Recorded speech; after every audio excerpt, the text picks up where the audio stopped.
सभी मित्रों को राम राम। माँ सरस्वती से यही प्रार्थना है कि मैं जो प्रयास कर रहा हूँ वो प्रयास माँ सरस्वती सफल बनावे और जो अभ्यर्थी किसी भी प्रतियोगी परीक्षा की तैयारी कर रहे हैं उन्हें भी सफलता दिलाए। साथियों, मैं कोई बड़ा विद्वान तो नहीं हूँ, फिर भी प्रयास कर रहा हूँ एक निःशुल्क शिक्षा का जिसमें आपका सहयोग अपेक्षित है। तो आइए हम अधिक समय न गंवाते हुए आज राजस्थान जीके से संबंधित यानी राजस्थान के सामान्य नॉलेज से संबंधित एक टॉपिक की शुरुआत करते हैं और देखते हैं क्या होता है। मैं आज पढ़ाने वाला हूं आपको राजस्थान की अवस्थिति, राजस्थान की स्थिति, वो भी ग्लोब के आधार पर। मैंने प्रयास किया है थोड़ा सा 2 साल पहले ज्योग्राफी से मैंने एमए की थी, उसी टाइम कुछ मैप बनाने सीखे थे, उसी के अनुरूप ये प्रयास है। तो पिछली जो भी वैकेंसी हैं, जैसा भी आपका रिजल्ट है, जितने भी अंक बन रहे हैं उनको आप छोड़िए और अभी जो वर्तमान में वैकेंसियां चल रही है, सेकंड ग्रेड की चल रही है, वीडियो की चल रही है, राजस्थान कांस्टेबल की चल रही है, आरएस प्री आपने दे दिया, फाइनल की भी तैयारी कर सकते हो और फर्स्ट ग्रेड की तैयारी।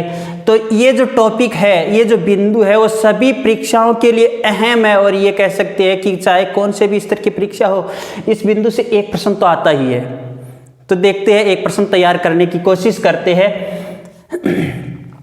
हाँ, ये राजस्थान का आपके सामने डायग्राम दिखाई दे रहा है ग्लोब स्थिति के अनुसार। इसे पूर्णतः हम समझेंगे, बस आप थोड़ा सा ध्यान से। आपका पहला कार्य यही होता है कि आप पढ़ाई कैसे करें। मेरा प्रयास ये रहेगा कि आपको अपने स्तर पर पढ़ाई करना सिखाऊं। आप कैसे पढ़ाई करो कि आपको जल्दी से जल्दी सफलता प्राप्त हो सके।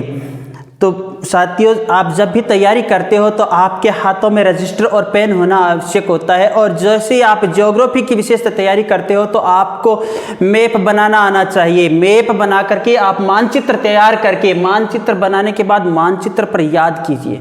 आपको रटना नहीं, आपको समझना है। समझने की कोशिश कीजिए। पूछने वाला एग्जामिनर किसी भी प्रकार से प्रश्न पूछ सकता है। हम रट तो केवल 1000 प्रश्न सकते हैं, उसी टॉपिक से 2000 सकते हैं, किंतु प्रश्न तो बनाने वाला किसी भी तरह से बना सकता है। अगर हमने उस चैप्टर को पूर्णतः समझ लिया तो फिर कोई घबराने वाली बात होती नहीं है। ये आपका राजस्थान का चित्र दिखाई दे रहा है। सबसे पहले हम यहाँ पर भारत पे ही आ जाते हैं। जो हमारा ये भारत का, हंसना मत भाई, मैंने ये बनाने की कोशिश की है, ऐसे निकल जाता है। आप, मुझे मालूम है, अच्छी तरह बनाओगे।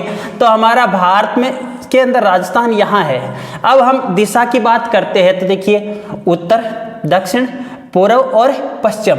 अब बात करें तो पहला प्रश्न ये उठता है कि भारत की कौन सी स्थिति पर हमारा राजस्थान है। तो जनाब यहाँ पर है, यहाँ पर है। तो ये देखिए, पश्चिम और उत्तर की बात आ रही है। पश्चिम और उत्तर की स्थिति के अंदर हमारा राजस्थान स्थित है। अब इसी हम रेखाओं को देखिए, अक्षांश रेखा और देशांतर रेखा को देखते हैं। तो हमारी राजस्थान की सबसे पहले तो अक्षांशीय स्थिति क्या है ये समझते हैं। सबसे पहले राजस्थान की अक्षांशीय स्थिति क्या है, तो देखिए यहाँ से शुरू होते हैं हम, यहाँ से हम शुरू होते हैं। तो राजस्थान जैसे ही इस बोरकुंड गांव से शुरू होता है अक्षांशीय स्थिति में, तो 23 डिग्री 3 मिनट की स्थिति आती है।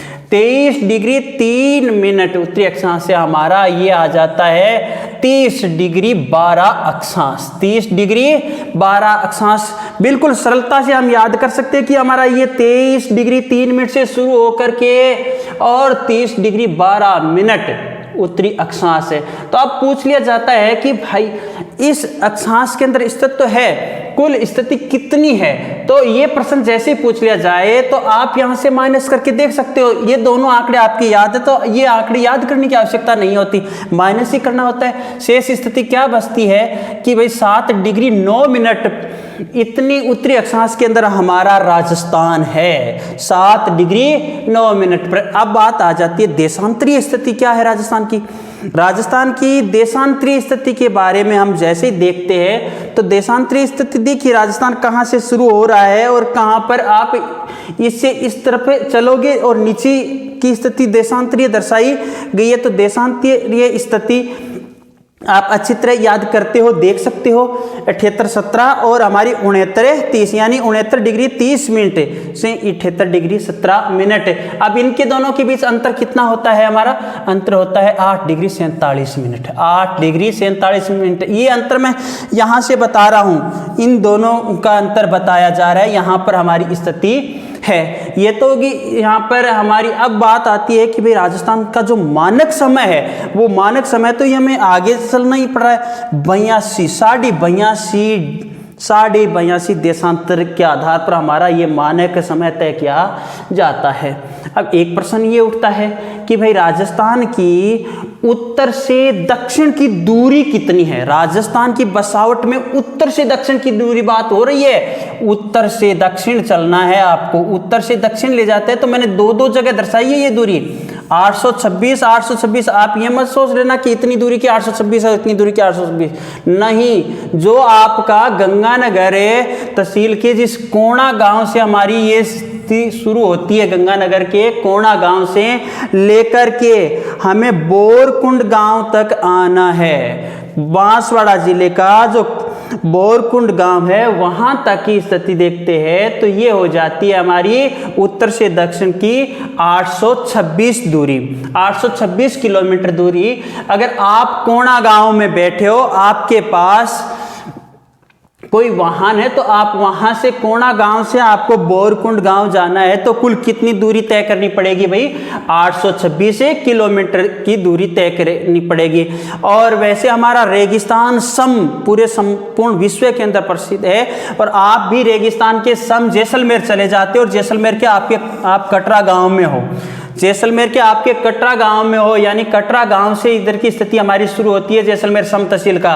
कटरा गांव में हो और आपको धौलपुर के सिलाना गांव में जाना है, यानी वहां तक हमारी राजस्थान की दूरी देखनी है। तो वहां से यहां तक आप जाओगे तो आपको कुल कितनी दूरी तय करनी पड़ेगी? 869 किलोमीटर। कुल कितनी दूरी तय करनी पड़ेगी आपको? 869 किलोमीटर। तो बिल्कुल सामान्य सी बात आ गई कि ये तो हमारी 826 है, ये तो हमारी कितनी होगी? 826 होगी।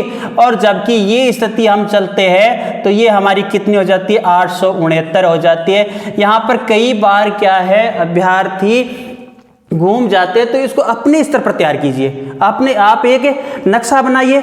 नक्शा बनाने के भाई मैं आंख मीच करके पूरे राजस्थान के सभी जिले आंख मीच करके, यानी मैं कहता हूं अधिकतम 2 मिनट का समय नहीं लगने देता हूं, तैयार कर लेता हूं। और शुरू में मैंने कोशिश की थी तो काफी समय लगा था।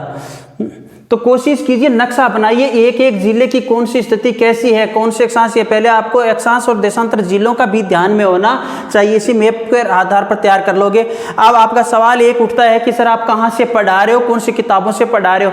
तो भाई मैं देखिए पढ़ाने का मेरा जो भी प्रयास रहेगा वो एक तो हमारी राजस्थान हिंदी ग्रंथ अकादमी की किताबें हैं मेरे पास, सभी उन्हीं किताबों से पढ़ाने की कोशिश करूंगा। दूसरी हमारी माध्यमिक शिक्षा बोर्ड की सभी किताबें ले रखी है मैंने, उनसे पढ़ाने की कोशिश करूंगा। तीसरी बात, मेरी जिस गाइड से सफलता प्राप्त हुई थी मैं उसी गाइड का कोई प्रचार नहीं कर रहा हूं, मैं मेरी उसी पुरानी वाली गाइड से, नए आंकड़े भी नहीं है, पेनोरमा से संबंधित है, पेनोरमा की गाइड है, उसी गाइड से कुछ आंकड़े उठाने वाला हूं, उसी के आधार पर पढ़ाने वाला हूं। 3 चीजों पर विशेष ध्यान दूंगा।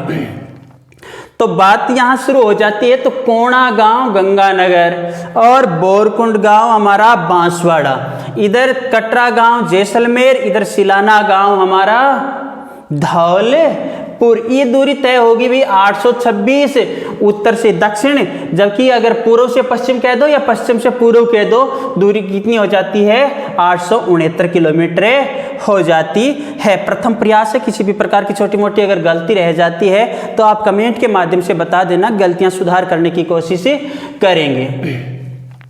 अब दूसरा बात पर तो हम आगे, अब तीसरी बात आती है अंतर्राष्ट्रीय सीमा। अंतर्राष्ट्रीय सीमा राजस्थान के केवल एक ही देश की लगती है, वो है पाकिस्तान। पाक की जो सीमा लगती है वो कुल अंतर्राष्ट्रीय सीमा कितनी लगती है भाई?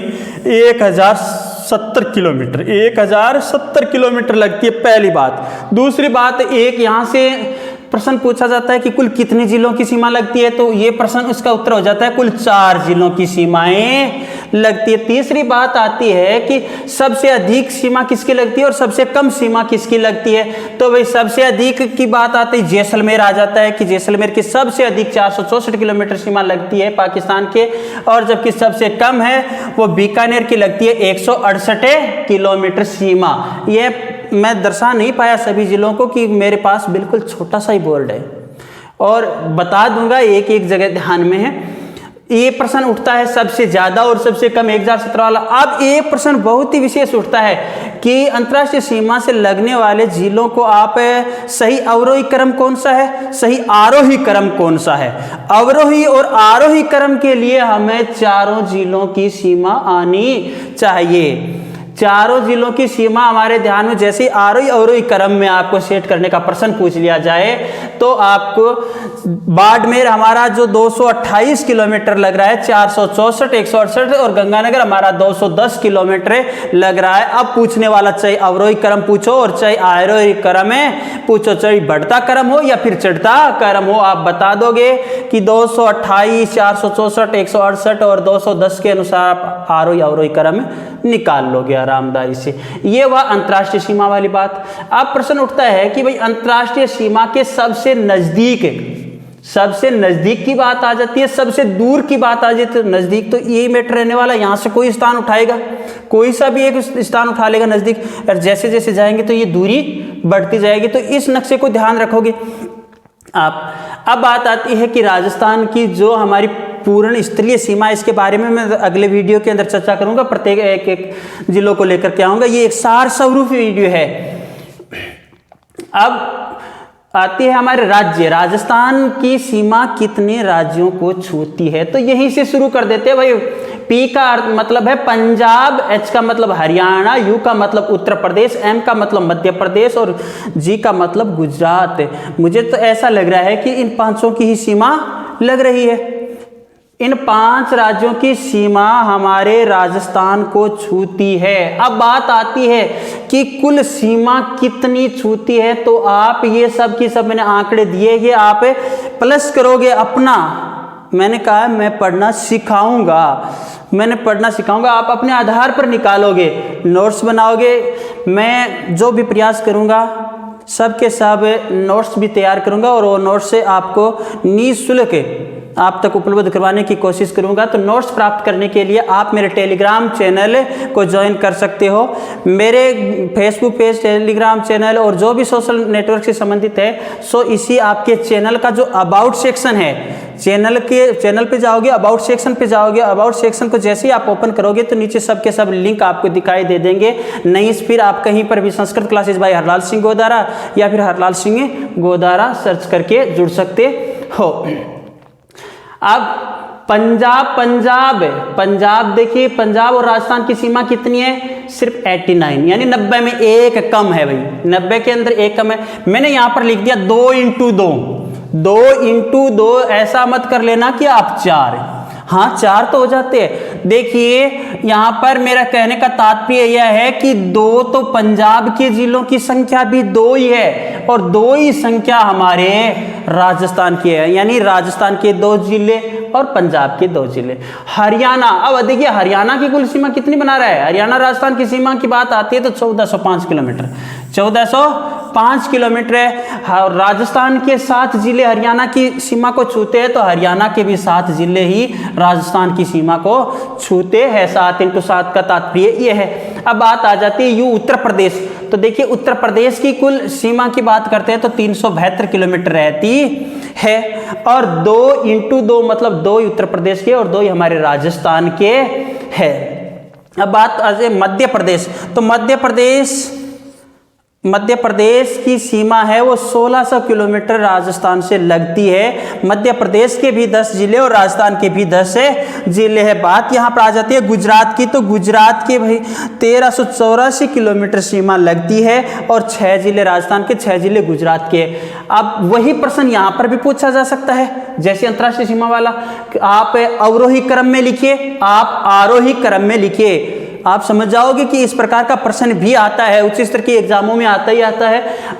तो आरोही और अवरोही क्रम का जो प्रश्न हमें हल करना है, उसके लिए हमें सब की सीमाएं ज्ञात होनी चाहिए, ज्ञात होगी तभी कर सकते हैं। सबसे अधिक और सबसे कम की बात आएगी तो देखिए सबसे अधिक हमारा मध्य प्रदेश आ रहा है, जबकि सबसे कम है पंजाब आ रहा है। सबसे अधिक मध्य प्रदेश और सबसे कम के अंदर पंजाब आ रहा है, ये भी हम तैयार कर सकते हैं आरामदारी से। बस आप नक्शा कॉपी पेन और आप चित्र बना करके प्रत्येक चीज़ को आप हाथ से तैयार कीजिए।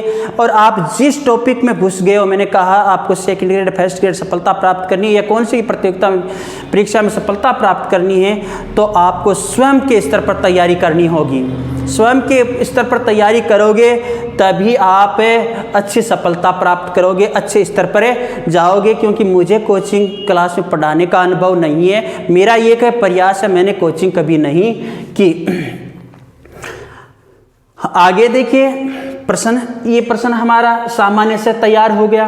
अब एक प्रश्न विशेष यहाँ से रहता है, यहाँ पर मैंने दिया है देखिए एक विशेष प्रश्न रहता है भाई बहुत ही ज़्यादा कि भाई राजस्थान का क्षेत्रफल कितना है, तो हम 3,42,239 किलोमीटर 239 किलोमीटर तुरंत बता देते हैं। अब इसी क्षेत्रफल को आजकल की कुछ परीक्षाओं में अलग पूछने लगे कि भाई आपको वर्ग मील में बताना है, आपको क्षेत्रफल किस में बताना है, वर्ग मील में बताना है, तो 1,32,140 वर्ग मील है। अब बात आ जाती है इसी भारत के नक्शे में जो राजस्थान का ये हिस्सा है वो क्षेत्रफल की दृष्टि से लगभग कितना कवर करता है, तो देखिए 10.41% क्षेत्रफल है वो राजस्थान का है भारत के क्षेत्रफल में। और यहाँ पर दूसरे तरीके से एक्यूरेट ये डाटा अगर परीक्षा के ऑप्शनों में नहीं दिया जाता है और सामने वाला दे देता है कि लगभग 10 किलोमीटर, लगभग 10% या फिर लगभग 11% या फिर लगभग 12%, यानी 9, 11, 12, 15 कर दिया जाए तो हम कहेंगे लगभग 11% स्थिति रहती है। और स्थिति आप जान गए कि कौन सी कितने अक्षांश के अंदर है। आपने जान लिया कि हमारा मानक समय है वो तय करने वाली देशांतर रेखा 82 डिग्री की बात आती है। आपने 78 डिग्री 17 मिनट को अच्छी तरह पहचाना है। अब यहाँ पर मैंने 2 डिग्री लिखी है, 74 डिग्री और 75 डिग्री।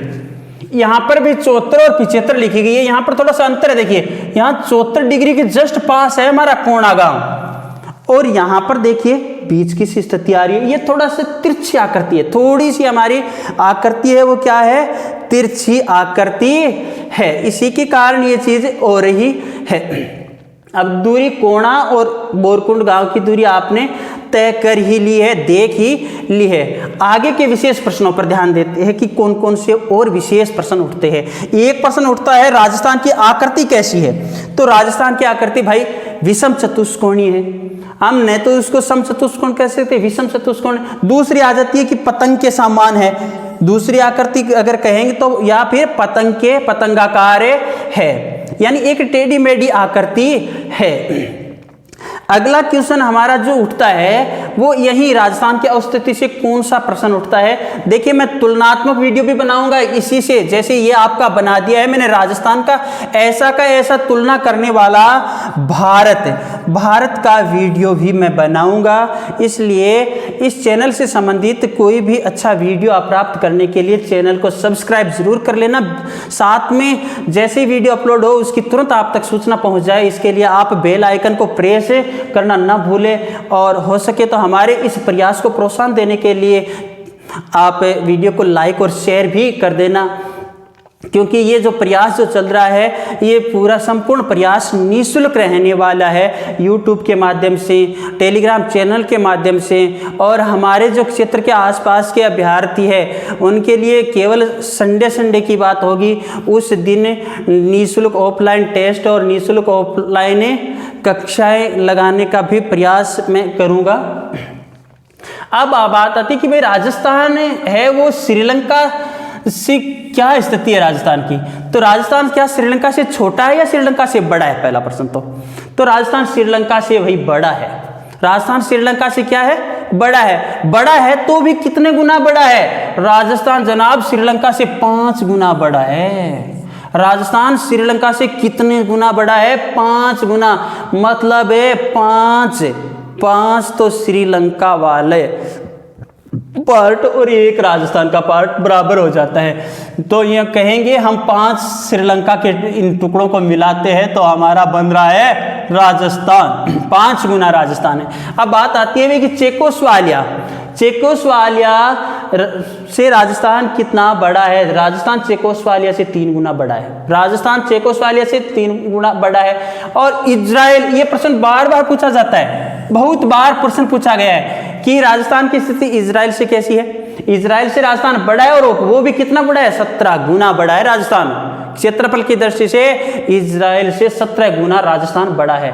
और इंग्लैंड से 2 गुना बड़ा है, यानी 2 गुना से कुछ कम बड़ा है, किंतु हम बड़े बड़े शब्दों के कहेंगे कि इंग्लैंड से राजस्थान है वो 2 गुना बड़ा है। देखिए इंग्लैंड वाले बिल्कुल छोटे से पार्ट में रहते थे, छोटे से पार्ट में, और संपूर्ण संसार में वो लोग राज करके चले गए, और आज वर्तमान में भी राज कर रहे हैं। यहाँ मेरे कहने का मतलब ये है कि इंसान के पास जगह, क्षेत्र और समय की कोई भी इतनी उस इंसान को प्रभावित नहीं करती जितना इंसान को प्रभावित करता है अपने अंदर कुछ करने की एक ललक, एक आग। अगर आपके अंदर, आपके मन में एक आग है कि मुझे सफलता प्राप्त करनी है, वो भी अच्छी रैंक से प्राप्त करनी है, तो आप ज़रूर सफल हो सकते हो। देखिए कहते हैं ना उदाहरण जो भी, कि बिल्कुल छोटे से छोटे स्तर से जो मान लो एक सामान्य से कार्य करता था मजदूरी का, वो आदमी आज बहुत उच्च स्तर पर पहुंच गया है। अरे आप तो पुस्तकों के साथ खेलने वाले शिक्षित हो, आप तो पढ़े लिखे हो, फिर आप तो कहाँ पहुंच सकते हो? वो लोग जो मजदूरी करने वाले लोग हैं, जो मजदूरी कर करके, संघर्ष कर करके उन्होंने काफ़ी उच्च स्तर प्राप्त किया, काफ़ी उच्च स्तर प्राप्त किया। तो आप तो यहाँ पर मजदूरी नहीं, आपके पास तो बहुत सारा ज्ञान है, आप तो यहाँ पर जाने वाले हो ठेठ, वो कह सकते हैं ना ऊपरी शिखर पर, यानी शून्य से शिखर तक की यात्रा, वो शून्य से शिखर तक की यात्रा का उदाहरण आप आगामी आने वाले समय में जरूर दोगे। अब बात आती है कि भाई जापान और राजस्थान की स्थिति क्या है? तो जापान से राजस्थान थोड़ा सा छोटा है, जापान से राजस्थान है वो थोड़ा सा क्षेत्रफल की दृष्टि में छोटा है।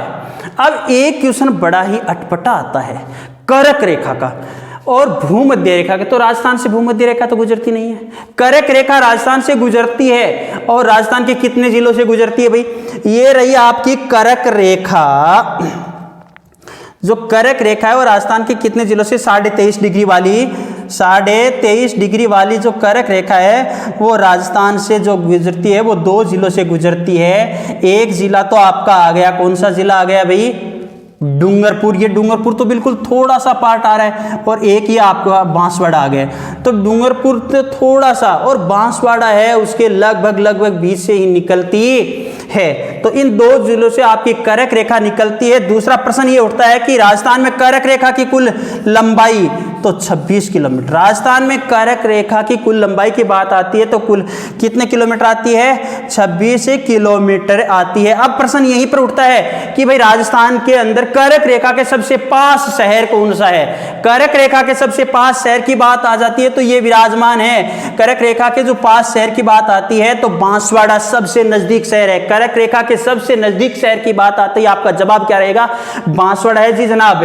और कर्क रेखा से सबसे दूर की बात आ जाए, सबसे दूर की बात आ जाए तो गंगानगर है। अब आपसे यही प्रश्न पूछा जा सकता है कर्क रेखा के पास का अवरोही क्रम और दूर का अवरोही क्रम, कर्क रेखा के आरोही क्रम और अवरोही क्रम, इस प्रकार के प्रश्न भी पूछे जा सकते हैं कर्क रेखा से संबंधित।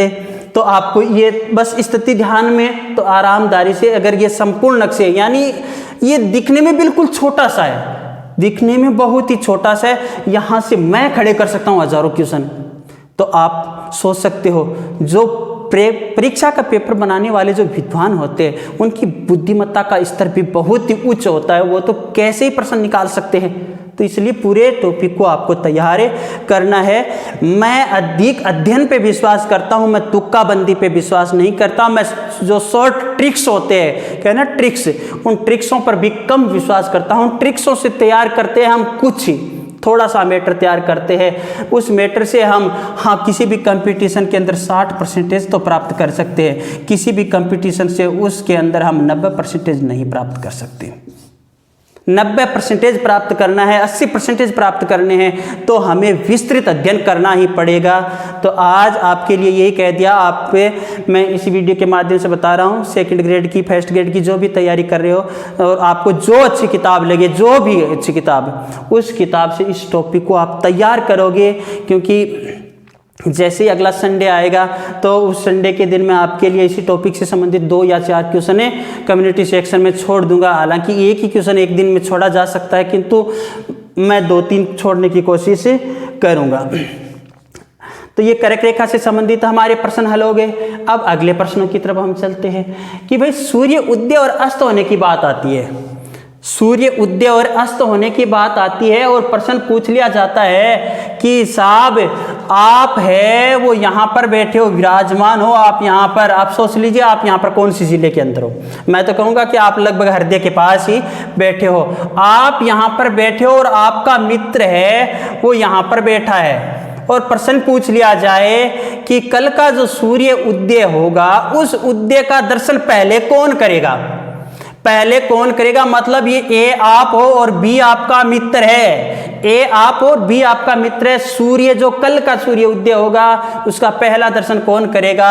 मतलब अगर वो इंसान हमारी तरह आलसी नहीं होगा, समय पर जागने वाला होगा, तो सबसे पहले दर्शन आप मतलब ए यही करने वाला है, और बाद में दर्शन मतलब है बी करने वाला है। कहने का तात्पर्य यह है कि राजस्थान में सबसे पहले सूर्य उदय कहाँ पर होता है भाई, इसी सिलोना गांव के अंदर होता है। इसी सिलाना गांव धौलपुर में सबसे पहले सूर्य उदय होता है, और सबसे पहले ही सूर्य अस्त भी सिलाना गांव में ही होगा। तो यहां से जैसे जैसे आगे बढ़ते जाएंगे थोड़ी थोड़ी देरी लगती जाएगी। बात या मिनटों की समय की, आपके मानक समय की बात आई थी 82 डिग्री वाली मानक समय की बात आई थी, उसी के अनुरूप चलता है। वैसे वैसे हम चलते जाएंगे और राजस्थान के अंदर कटरा गांव के अंदर सबसे देरी से सूर्य उदय होता है, मतलब अंत में सूर्य उदय होता है और अंत में ही सूर्य अस्त होता है। कटरा गांव सम तहसील जैसलमेर के अंदर। तो सूर्य से संबंधित ये क्वेश्चन, अब यहाँ पर क्वेश्चन वही आरोही अवरोही क्रम वाले क्वेश्चन भी पूछे जा सकते हैं। आरोही अवरोही क्रम वाले प्रश्न पूछे जा सकते हैं, बड़े क्वेश्चन भी बनाए जा सकते। देखने में टॉपिक छोटा है किंतु है बड़ा। तो इस प्रश्न को आप अच्छी तरह हल करोगे, समझने की कोशिश करोगे। एक प्रश्न और आता है, विशेष प्रश्न एक और आता है कि सूर्य की किरणें हैं वो राजस्थान के कौन से स्थान पर तो सीधी पड़ती है और कौन से स्थान पर तिरछी पड़ती है। तो देखिए बिल्कुल सीधी तो राजस्थान के किसी भी स्थान पर सूर्य की किरणें नहीं पड़ती। पहला प्रश्न तो ये तैयार हो गया, बिल्कुल सीधी किरणें राजस्थान के किसी भी पर नहीं पड़ती। हाँ कुछ सीधापन और तिरछापन चलता है। तो सूर्य की जो सीधी किरणें हैं वो सदैव भूमध्य रेखा पर पड़ती है। सूर्य की किरणें सदैव भूमध्य रेखा पर पड़ती है। तो राजस्थान का कौन सा शहर भूमध्य रेखा के अधिक पास है? अधिक पास है ये बांसवाड़ा। भूमध्य रेखा के अधिक पास कौन सा शहर आ जाता है हमारा? बांसवाड़ा आ जाता है। तो सबसे सीधी किरणों की बात आएगी तो कहां पर पड़ेगी? बांसवाड़ा के अंदर है पड़ने वाली। और सबसे तिरछी किरण की बात आ जाएगी तो देखिए यहां से जैसे जैसे आगे बढ़ेंगे तिरछी किरणें शुरू हो जाएगी, जाती जाएगी। और कोणा गांव जैसलमेर, कोणा गांव जैसलमेर के अंदर सूर्य की सर्वाधिक तिरछी किरणें पड़ती है। सूर्य की सर्वाधिक तिरछी किरणें कोणा गांव जैसलमेर पड़ती है। यहाँ पर भी हमारे क्वेश्चन कई प्रकार से तैयार होते हैं। इसी आपको जिलों की स्थिति ध्यान में करनी है, याद करनी है, और आज ये प्रयास करना है कि आप राजस्थान का नक्शा बिल्कुल बनाना सीखोगे। 2 दिन का समय, 3 दिन का समय लग सकता है बिल्कुल आपके तैयार होते हुए, फिर आप कभी भी भूलोगे नहीं आप। तो यहाँ पर भी आरोही क्रम वाला और अवरोही क्रम वाला प्रश्न तैयार होता रहता है। तो ये तो था मेरा एक छोटा सा प्रयास। इसी टॉपिक से संबंधित बहुत सारे और क्वेश्चन भी है। ये राजस्थान की अवस्थिति से संबंधित था। मैंने कहा है कि मैं तुलनात्मक अध्ययन करवाने की कोशिश करूंगा और डायग्रामों के माध्यम से अध्ययन कराने की कोशिश करूंगा, और विस्तृत अध्ययन के लिए नोट्स तैयार करके टेलीग्राम चैनल पर उपलब्ध करवाऊंगा। तो आप इस चैनल से बने रहना। अगला वीडियो जैसे ही अगली क्लास के अंदर आ जाएगा। हमारा प्रयास, मैंने 1 नवंबर की घोषणा की थी, किंतु स्वास्थ्य थोड़ा सा कमज़ोर होने के कारण 1 नवंबर से तो शुरू नहीं कर पाए, किंतु आज से ही सही, आज से ही। तो देखिए, आपके सेकंड ग्रेड जीके का संपूर्ण कोर्स इस चैनल पर निःशुल्क उपलब्ध होगा। अन्य परीक्षाओं के लिए भी बहुत ही उपयोगी रहने वाले हैं जो भी मैं टॉपिक पढ़ाने वाला हूं। उसके बाद में मैं स्वयं संस्कृत का एक विद्यार्थी रहा हूं, संस्कृत का ही विद्यार्थी हूं।